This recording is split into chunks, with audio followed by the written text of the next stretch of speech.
Our big story, the verdict in the Bryan Hulsey trial. After 3 days of deliberations, a jury sentencing him to death for killing a Glendale officer. ABC 15's Pete Serratos was in the courtroom and joins us now live. And Pete, he even told the jury, well done?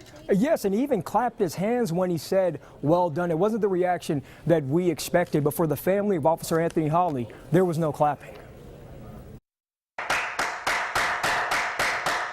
Well done. Bryan Hulsey sarcastically applauding the jury's decision, but for the parents of Glendale police officer Anthony Hawley, today's verdict wasn't anything to cheer about. There's no happiness involved today.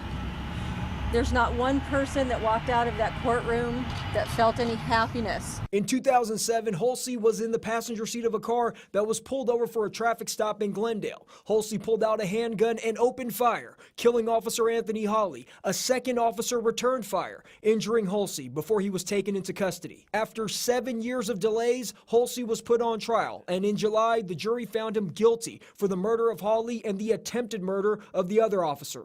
We don't want to go through this again. We are happy that it's behind us and wish no one should ever have this happen to them. Hulsey's dad also speaking outside the courthouse, knowing his son will eventually be put to death. All I could think of was just to hold on to my wife and hug her and comfort her. That's the only thing I could think of at that time. Officer Hawley's family can only hold on to the memories, his mom calling Officer Hawley a happy soul.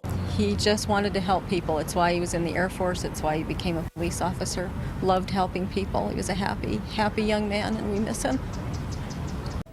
And Hulsey is sentenced to death by lethal injection, and he's getting 9 years in prison for the attempted murder of the other police officer that was there during that traffic stop. Yeah, I'm sure the jurors felt a little uneasy after that reaction in court as well. Sure. Thanks, Pete.